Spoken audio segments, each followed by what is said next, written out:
Hi everybody, welcome to the Avid Knits podcast. My name is Sarah and you can find me on Instagram and Ravelry and YouTube and all the places as Avid Knits. This is a knitting and crocheting podcast and that's my intro. Thank you very much for coming to check me out and spending some time with me if you're new, and if you are a returning viewer, I really appreciate that you came back. Thanks so much. I do upfront want to apologize a little bit for how scattered the last couple of episodes have been. There's been a lot going on around here, and I really seem to have let that bled into my podcast delivery, maybe. I know that in the last one I was really rambly and I was speaking very fast, doing a lot of mumbling.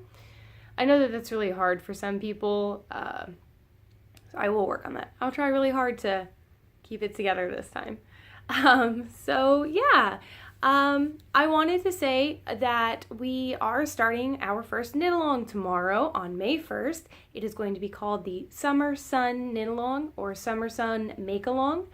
I don't care what you do. You can paint on yourself and call that your garment, and you can submit it, and I will gladly accept it. The knit-along is going to be for a summer top because you guys, it is so hot already and it's just miserable. There's going to be wardrobe changes in this. I'm just going to forewarn you on that. Rules for the make-along are that it has to be a summer top, or a lightweight top. I do realize that there are people in the Southern Hemisphere or people in, I don't know, Colorado who are still getting snow. I'm not going to judge you. You don't have to make anything sleeveless. You make what you need to. I am going to ask that it does not go any heavier than a sport weight. Sleeves are 3/4 or less. That's pretty much it. Whips are welcome, finishing is overrated, and double dipping is encouraged. So you don't have to finish. If you're less than 50% on your whip, I'll allow it. I'm down for that. It does not have to be a full length top. It can be like a little bralette or a crop.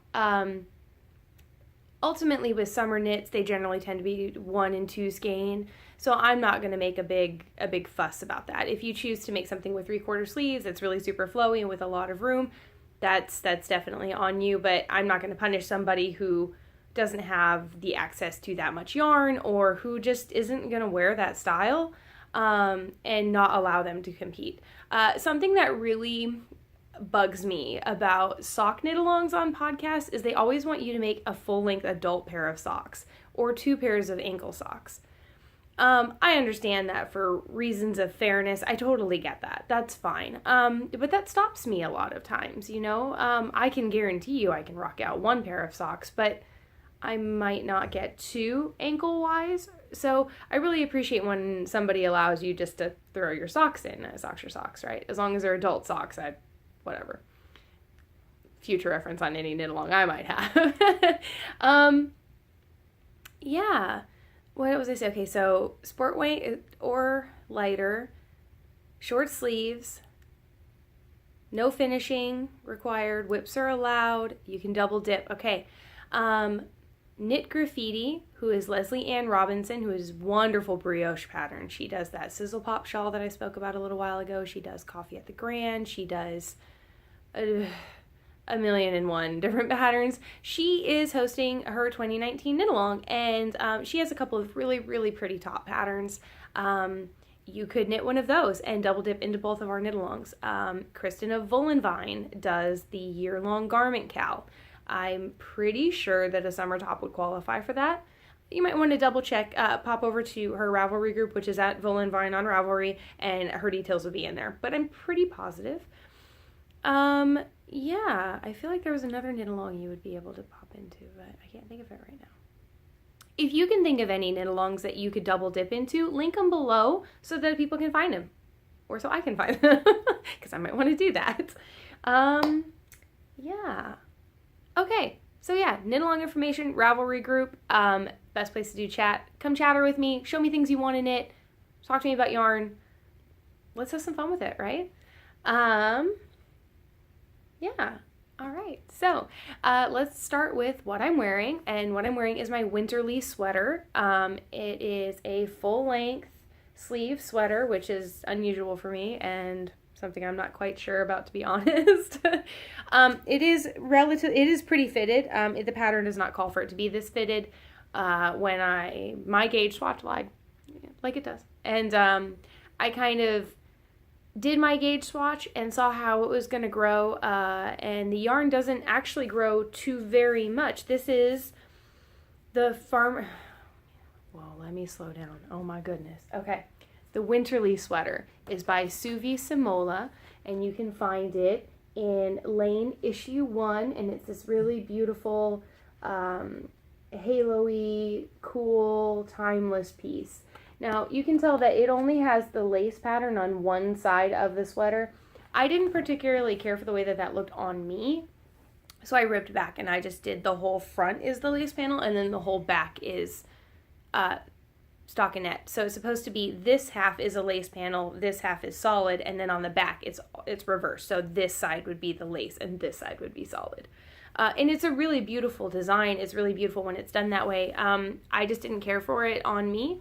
If I were to knit it again, I would knit it with some more ease in a rustic yarn, and I would do that. But I don't know that I'll knit it again. Yeah, I like it. I don't get to wear it. It's really form-fitting, which is fine. That was my fault. That's fine. The long sleeves that make it pretty warm. And yeah, I guess we just didn't have enough of that cold spring area to be able to wear it. We got really hot really fast this year. So, yeah, if you live in, if I lived in a place that was a little more northern, then I'm sure that I would pull it out more. Or if we end up having a really cold day, which I'm not going to rule out, but it's pretty unlikely. So, the yarn that I knitted out of is Farmer's Daughter Fibers in her Squish Fingering. This is Are You Sure Hank Done It This Way? And this is Olive Oil. And this is them in the skeins, or in the cakes, I mean. The Hank colorway is really beautiful. It's got little pops of turquoise and greens and oranges and yellows, and every now and then there's a little pink bugger in here. It's super cute. I just love it. Anyway, the yarn has been wonderful. It's if you haven't tried Candace's yarn, I really recommend it. She has really, really beautiful stuff. Another note about the sweater is that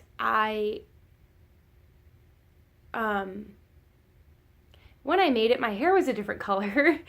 So it doesn't super go with the purple now, which is not what I was going for, just an FYI on that. Some of you eagle-eyed people might have noticed the haircut.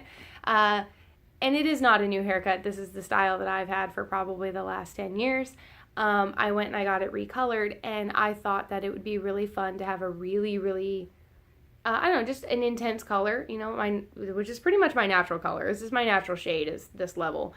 And it's just brown. And I thought, if it had that little hint of purple that you didn't really notice until direct sunlight hit it, that I would really like that.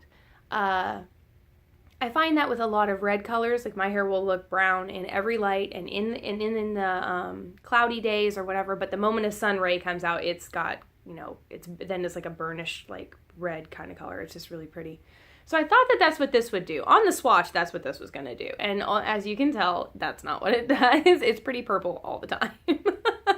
I'm not really sure how I feel about that. My husband says he likes it. Everybody says it looks fine. I'm just trying to learn to live with it. It's not exactly what I was looking for. So yeah, probably when I go back, I will probably end up fixing it or changing the color a little bit. So we'll see how it fades out and what it does. I might just go back to my normal color, and then it'll have those little purple pops that I wanted because of the way that the color will fade. Okay, so yeah, that's what I'm wearing. That's the new haircut. And now, if you'll excuse me, it is really warm in here today. I'm going to do a really quick wardrobe change because this is hot. Be right back. Hi, welcome back. Thanks. It's much better. It was really warm. I thought I would get through more of the podcast than that with that on, but apparently not. Okay, so that was what I was wearing, and let's talk finished objects.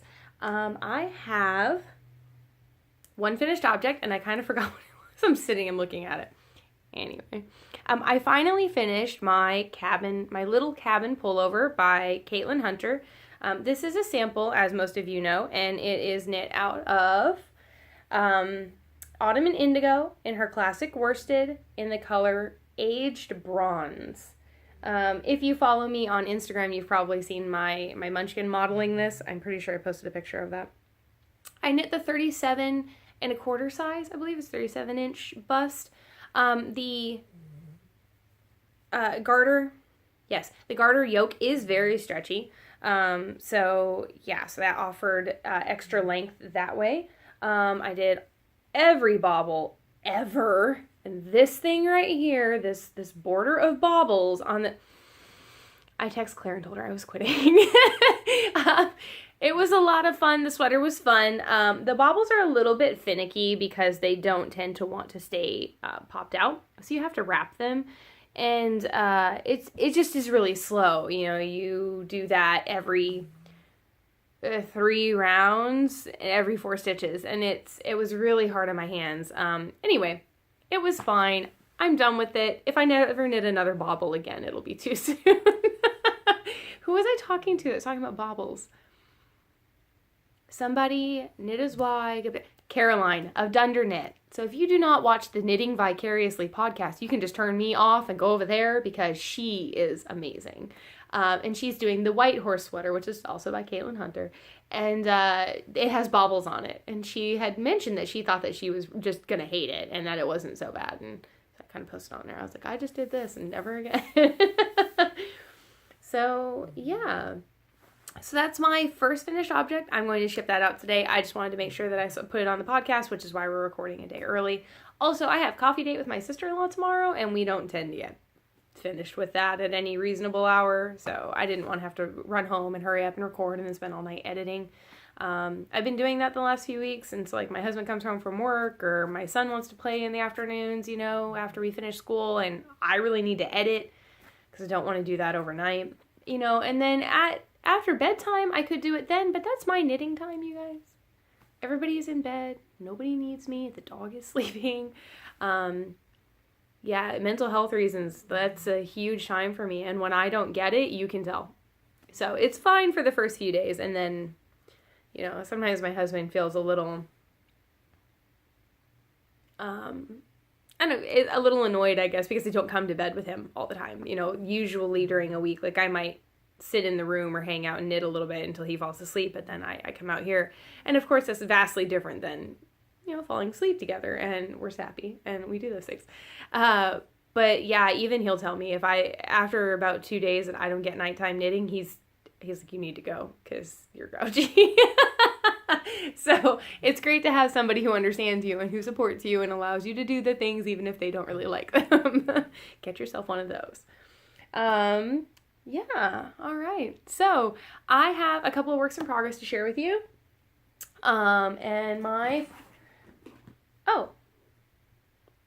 Maybe this is another finished object. I don't remember if I showed you this.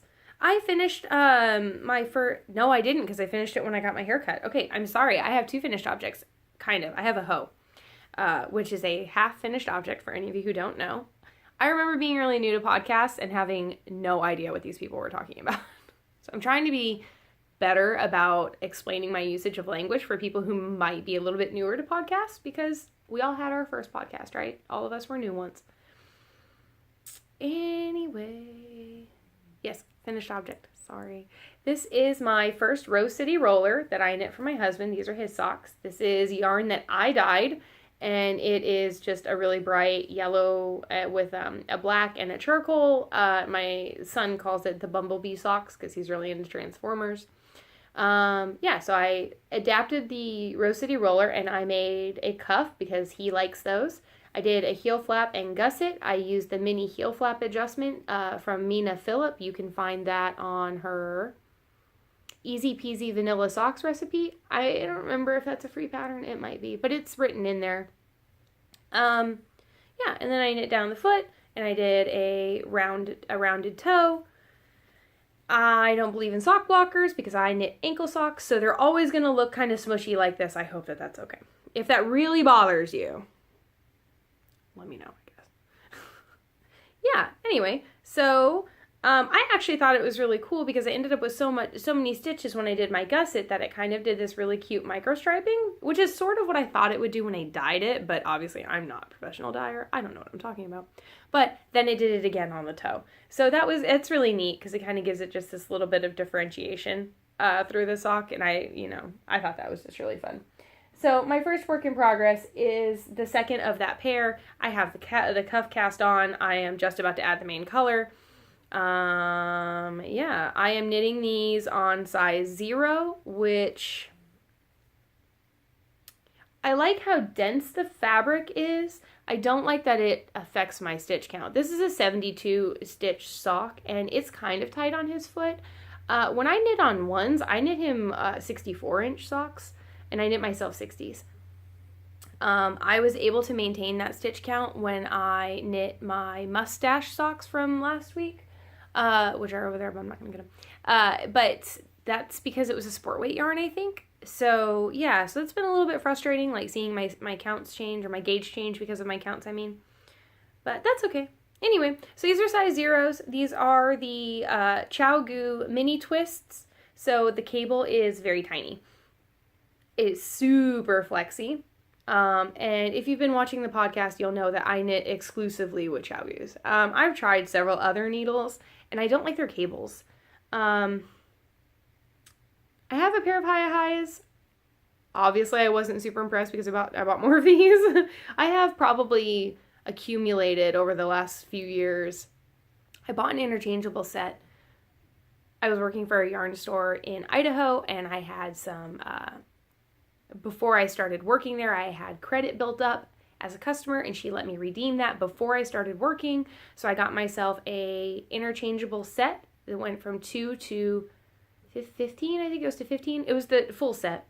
And then as things have gone on, I have piecemealed, purchased extra tips. So I have a set of 5-inch now, and I have a set of 4-inch from 2 to 8. And I've been thinking about buying another 5-inch set for the 2 through 8 sizes, just because I sample knit and I knit a lot. And I don't like having to fight for needles. You know, you're taking them off every time you have a work in progress that's not moving as fast as you want it to. And that bothers me. I don't like having to always reference my pattern page over what needle was I using. I can do that, and I realize that that's a really great privilege. And so, yeah, I mean, I definitely, yeah, so I haven't decided yet. Anyway, I've been very fortunate to have worked in three yarn stores, and I have really, really good relations with the yarn stores in my area. And because I sample knit, I have good relations with yarn companies and dyers, which is really helpful when I'm trying to find things. So that doesn't necessarily mean that I receive a discount or anything like that. But if I'm looking for something, because of where we live, I have several stores and then several independent shops. It's a lot easier to find things without having to go on Amazon. So I'm constantly supporting somebody local to me, which is really wonderful. That's really something that's very important to me, is being able to support local. Those and my next work in progress are living in my fringe field bag, and we talked about this last time, that my husband bought me that for Christmas when we went to Asheville, North Carolina. Not last year, not the one that just went by, but the one before it, so 2017, right? Anyway, my second work in progress, sorry, I'm trying to corral the mess over here. My second work in progress is going to be part of my Summer Sun make-along. So I know that I said I was going to do the fingering weight lounging top by Joji Locatelli, and I probably still will, but squirrel. And so I cast on for the Ripple Bralette by Jessie May. I will post a picture here, and you can find her on Ravelry. She recently did a discount code for all of her tops. I'm not sure if that's still going on. It probably isn't, so I probably just should have not mentioned that anyway. It is just a little bralette top. Personal stuff. When I wear sports bras, it pulls down on my shoulders really bad, and I constantly find myself like hunching my shoulders to fight that, and I get really bad tension headaches. And sometimes you just don't want to wear like a real bra, you know? So sometimes you just want to be able to be comfortable. So that's what this is going to be for me. I followed her advice about sizing. And so like here's my 1x1 rib, and I mean it stretches massively, you know. So I'm pretty sure it'll be fine. But I feel like maybe I should have gone up one size. So I need the bust measurement to fit a 40. And she says on her pattern that if you had to change needle sizes or something like that, that, you know, you were going, obviously this has a ton of give, like rib is going, the whole thing is ribbing. It's going to have a huge amount of give. So basically if you wanted a fitted bralette, to find something with 9 to 11 inches of positive ease, or negative ease. And so I think I cast on for the 32, 34, 32. I don't really remember how the sizes go. I think it's 30 to 32 and 34 to 36. So I'm not really sure which one I cast on. My point is that in a little bit, I'm going to put it on some waist yarn, and I'm going to try it on and just make sure that it actually goes over everything, because it might not clear. And then that would be a pain in the butt, right? If it doesn't, I have somebody I can give this to, obviously, but I really like the yarn. So I'm hoping that you know who this is. And if you don't, I suggest that you pause me and go find her, because she is utterly amazing. Not only as a dyer, but as a human being, and as somebody who has great transparency, has beautiful transparency. Her story is very powerful if you can go find it. This is Countess Ablaze. You can find her on Instagram as Countess Ablaze, as in ablaze on fire, ablaze.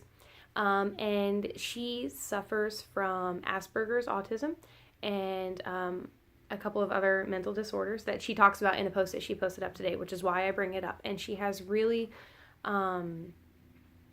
wonderful colorways. So they have great names. Some of them are song names. A lot of them are song names. I have a pair of socks that I knit for my husband out of a song.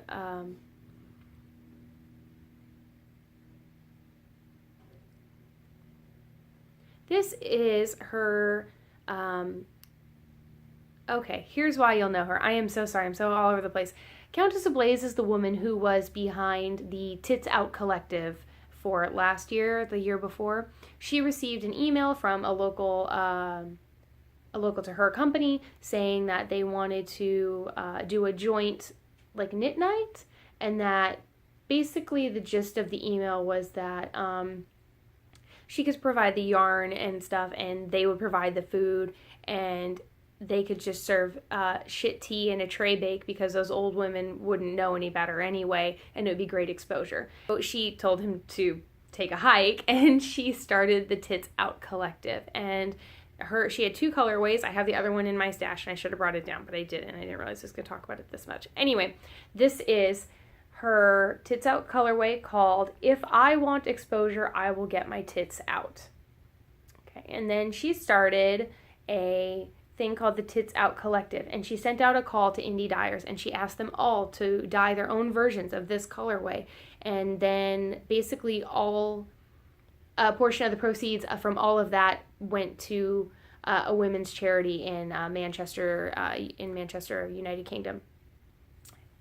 Anyway, so yeah, she started that, and it was a really wonderful movement. And that's what I'm going to knit my Ripple bralette out of, because, you know, tits out, ha ha ha.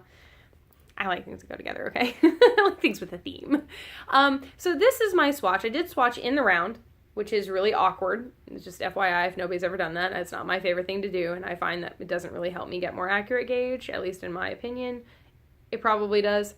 You're supposed to, after you block it, you're supposed to cut it, but I wasn't really looking for what it was going to look like at the end of it. I wanted to see how much it would stretch. So I'm just going to hold right here. So here's my fingers behind it, and then if I stretch it, it is obviously, you can see through it, especially, I don't know if it's more prevalent on camera, but especially here in natural light, like you can see skin behind it, you know, but it's not indecent. It's a bra top. I don't care. It's fine. Nobody's gonna see it. And anybody who does, I mean, whatever. You should have told me you were coming over. So yeah, so that's my Ripple bralette top, and I'm super excited about it. I really love Jessie Mae's designs. I think that her size inclusivity especially is really wonderful. So if you aren't super confident about a summer top, or you don't really know anything about them, you could always do a bra top. Or if you're just looking for different designs or stuff that looks great on everybody, please go check her out. She's got some really amazing stuff. All right. And so now that I've prattled on about that for hours, I have 2 more works in progress. And yeah, both of them are work related, so I'm just going to go through them really quickly. My first one is the Svensson sweater, which is an all-over cabled sweater by Jared Flood of Brooklyn Tweed, and I finished the sleeves. So I've got my sleeves here, and they're all the way up in this pretty thing, and then I did my raglan shapings, and then at the top I did my saddle for my shoulder. So this will go, this will go here, or the other way. I can't remember if this goes in the front or the back. Anyway, not important. So I did do both of them. Here we be. I'm sure that the light is not doing this color justice. It never does. It is whatever it's showing up to you, it is darker. It's almost got a purpley tone to it. And then whenever the sunlight hits it, it looks like a dirty penny, to be absolutely honest with you. So when it's dark like this, it's a very kind of purpley chocolate, I guess, like a really mocha color. It's really pretty. It is in the Welsh Mantle colorway by Red Stag Fibers, and this is the worsted base, which is 100% superwash merino, I believe. So it grows. It does some serious growing. But this is it in the skeins. Yeah, so I'm making progress on that. I have cast on the front and the back, because I'm going to do them in tandem, because with cables especially, my row gauge tends to change as my hands get tired or whatever, so it's really helpful to have 2 at a time. That way I can just be done with it. It is knit flat and then you seam. I've been thinking about converting it to the round, but I don't know. I probably won't, but I'll see. I might. I'd like to see if I can. So far I only have the ribbing, which is why I'm not showing it to you, because you don't really care about ribbing. Who cares? Like, ribbing's not important. Not the fun part. Speaking of ribbing not being the fun part, I'm going to show you my next work in progress, which isn't too much past the ribbing, but I thought I would just mention it. And that is the Zweig pullover that I'm doing in Amanda Hope yarn. This is her Aussie extra fine fingering base. And this yarn, you guys, I want all the sweaters in all of this yarn. It's so pretty. Oh my god, it's so pretty. It is 100% mulesing free, and it is it's sourced in Australia and hand dyed here in Texas. She is a few minutes down the road from me. Her name is Wendy. And it's really beautiful. It has wonderful tonality to it. So this is her navy colorway, and then I'm going to be pairing it with this color, which is called Regatta. Excuse the ball winder mess that it made. That was ridiculous. So yeah, it's a white with blue specks. It's got a little bit of purple in it, some little red blips, a couple of yellow ones. It's really gorgeous. So these two will go together. I am at the first row of the color work chart, which is why I stopped, because it was really late last night and I didn't want to. I don't know. When I knit yoke sweaters, I want to knit all the yoke at one time. And I have that cable sweater to work on, so I've knit up to the point here, and I'm trying not to touch it so that I can actually get some of my yoke sweater out of the way. All right, so yeah, that's pretty much it for knitting. I have no acquisitions to show you, no enabling to offer you. It's been a really quiet week around here, so maybe next week I will. But yeah, I thought that since we are kind of short on content, not too bad, but a little bit, I thought we would talk about just a couple of things. First off, I wanted to show you my granny stripe scrap blanket. And I know that kind of everybody has one of these on the go, but this is mine. So this is where I stopped. So this is that tits out colorway that we were just talking about. I've got some homespun house right underneath it. We go into some Malabrigo, some Luxadorna is right here on this blue-green area. Let's see. The white here is Farmer's Daughter Fibers in her Foxy Lady, which is a merino and silk. It's beautiful. Then we've got some pinks, we've got some autumn colors, we go into some blues and then down into some purples. And I'm not going to go through all the yarns with you because, that would take forever. But I am going to say that I wasn't really part of the blanket crew when it first kind of became really big. And I was wondering, does anybody still do mini swaps? Or would any of you like to swap with me over stuff you have left over? I have like a jar of leftovers that aren't really big enough to do anything with and don't necessarily go together. And I would absolutely love to be able to send you some different stuff. So, yeah, maybe send me a message if that would be something you'd be interested in, and we'll do that. And for the last couple of minutes here, I kind of wanted to, there's so much I want to touch upon. The knitting content is over. So if that was all you were here for, thank you so much for stopping by. I'm just going to kind of prattle on now. I want to make a really brief statement about the conversations that have been going on Instagram about pricing, pattern pricing, yarn pricing, whether or not designers should raise their pattern prices. I'm not a hand dyer. I do not do any of this as a main income for my family. I am very privileged. I do not have to do that. And so everything that I do is side hustle and side hustle only. I have very little to say about this from any place that matters.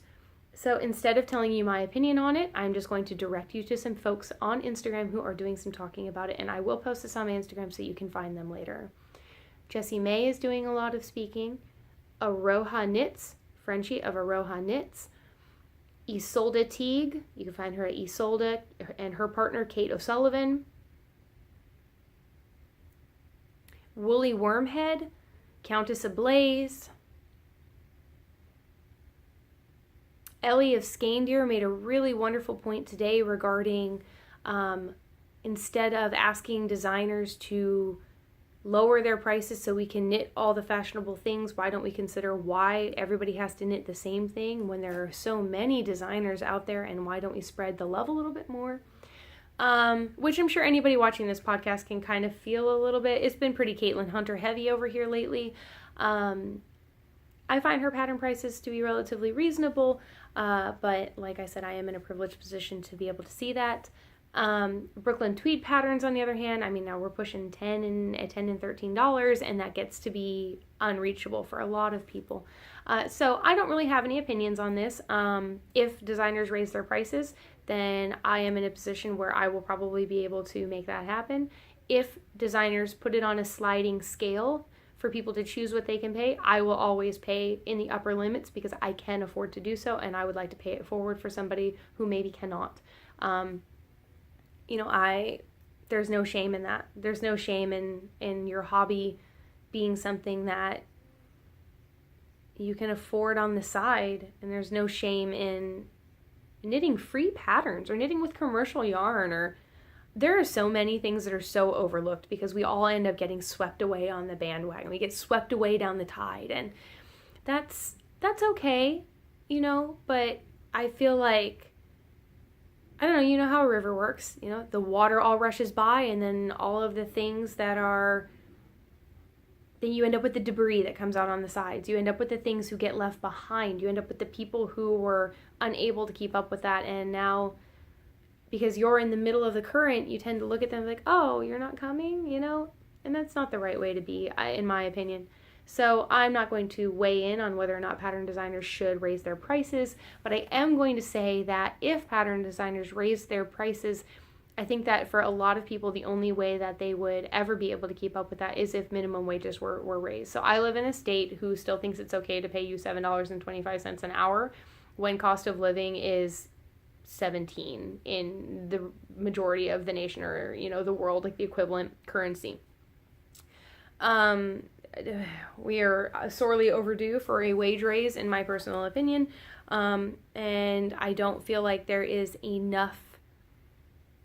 Prices of a product are not going to go up all that much spread over all of these things by turning around to pay your employees $15 an hour. I know that McDonald's is a ridiculously large chain and maybe an unfair example, but I want to say that they did a study with McDonald's and that it came out to, if you were to buy a Big Mac meal, that you would end up paying 23 cents more or something if all of their employees were paid $15 an hour, which I don't know about you. That's something I would gladly pay. I do realize that not everybody has that luxury, but I also find that, if everybody was brought up a little bit, then those changes wouldn't be so harmful to the people who are living at poverty level or below poverty level, which I have done. I cannot tell you how many times. I mean, it was Russian roulette wondering if we were going to have electricity or water that day. Or, the only reason we weren't evicted was because I was younger and my landlord had a wonderful heart. My parents' landlord, let me rephrase that. That was the only reason we weren't evicted. So I've been there and it sucks. And I totally hear it. And it's hurtful because people, you can't afford it. And then they leave and they kind of forget about you, I think. And I feel like that's sort of natural, but at the same time, it's really crappy that that's our society. Capitalism is sucky. So I've been really thinking about capitalism and the nonstop purchasing of things. I want to support these indie makers, but at the same time, it does have to be something that is sustainable. It has to be sustainable purchasing, and it has to be sustainable living, sustainable clothing options, no fast fashion. Excuse me. And so that's something that I've been really thinking about a lot lately, and I'd love to hear your thoughts about it if you would like to put them down below and we can chat. Yeah.